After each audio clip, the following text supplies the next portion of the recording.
Hello, my name is Thomas Webber.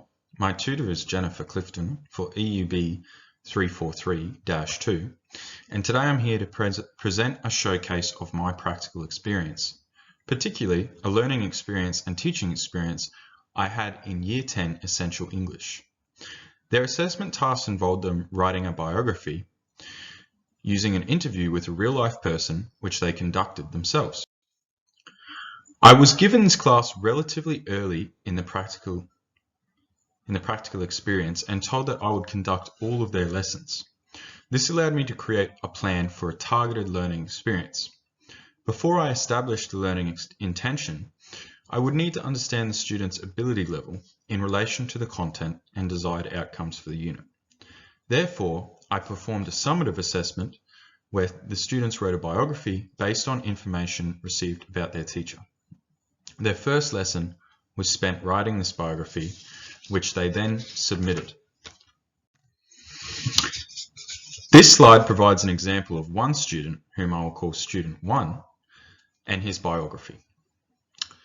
This was a response which represented the average among the students and gave me valuable information about the standard in the classroom. In addition to various grammatical problems throughout the submission, there is also poor paragraph structure, sequencing of information, and synthesis of information provided. These were common themes among the submissions. The most common and pressing problem which I identified consistently was the structuring of the paragraphs. I believe this problem created a range of other issues in their writing. Therefore, I also implemented a formative assessment to try and gauge how well the students understood pure paragraphs and their confidence in their writing. The questions asked are the ones displayed here. They clearly display a lack of understanding of pure paragraph writing and a lack of confidence in their understanding of biography writing in general. As you can see, 1 out of 15 students felt confident writing the biography, 2 out of 15 knew what the pure paragraph structure was, and only 0 out of 15 were confident writing in pure paragraph structure. I decided from this information and the summative assessment that the students would gain confidence and ability through learning about pure paragraphs and biography structures.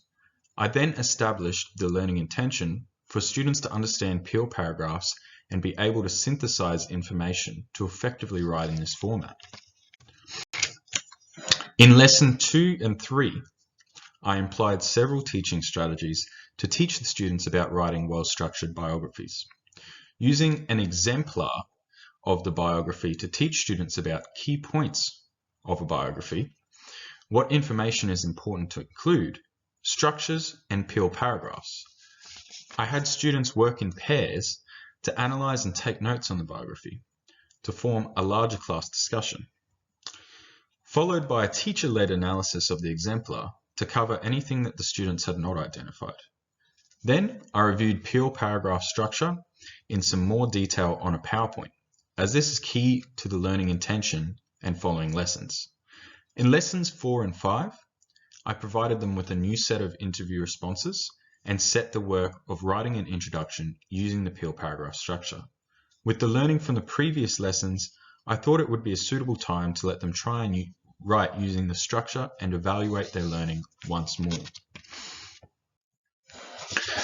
The lessons were not as successful as I had hoped. This was reflected in the feedback seen on screen given to me by my supervising teacher and the observations that I made during the lessons themselves.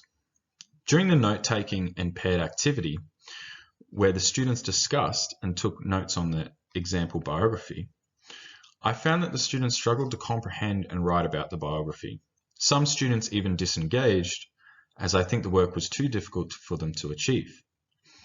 I should have used the +1 rule discussed in the unit lecture from week 4, as I set work that was beyond the students' ability, setting paired work and trying to let the students lead the discussion. This was too high a cognitive load for the students, as they had not experienced working in this manner previously. My supervising teacher made multiple comments about their ability and stated specifically in his feedback that the students need more show and not just tell them what to do. Therefore, I revised my teaching strategies to apply further scaffolding. In the following lessons, I planned to apply much more scaffolding and multimodal presentation, which involves showing the students how to synthesize information through the projector, giving students a worksheet to reference, and actively participating through the gradual release of responsibility model. Following cognitive load theory, the overall task was also simplified, focusing purely on synthesizing the information and peel paragraphs. This meant that they did not have to focus on formatting and structuring the whole biography, but instead focusing on one paragraph at a time. This was aimed to increase attention and motivation to participate. This was done through the class highlighting the information from the interview together, as can be seen by the exemplar handout shown on screen. The example handout, I should say. Then writing a biography as a class, doing the first 2 paragraphs together, and then allowing them to do the last 2 paragraphs themselves. I used the projector to scribe ideas from the students with direction from myself as the teacher. This follows the gradual release of responsibility framework, which has proven to assist in literary schooling.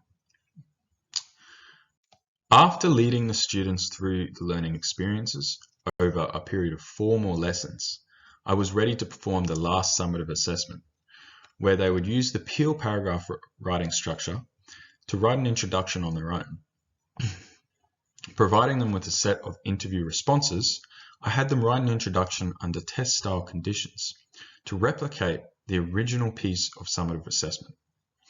Student 1 wrote the example shown, and as can be seen, effectively utilized the peel structure. Although some of the grammatical errors still remained, the overall structure and quality of the biography had improved dramatically. I also re-performed the formative assessment to confirm the learning experiences had been effective. As can be seen by the results, most students had a firm understanding of peel paragraph writing and felt much more confident in writing their biographies, as well as writing with the peel structure, with only 2 students not feeling very confident writing in peel structure. Overall, the strategies used were effective in achieving the learning intentions that I set. As I said, with only those 2 students not quite getting there, which I assume they would get there with a little bit more time in the classroom. Although it could have been achieved over a shorter period had the planning been more effective. I should have had more formative assessments to gauge more specific responses and students' learning. And I should have had more conversations with my supervising teacher before I did the planning for the learning, so that I could use the +1 rule more effectively and make sure students understood the content and were able to achieve it. And also, I should have planned in more detail so that I could account for these failures of student learning in my planning and be able to reprimand that before I start teaching. Thank you for listening to my showcase.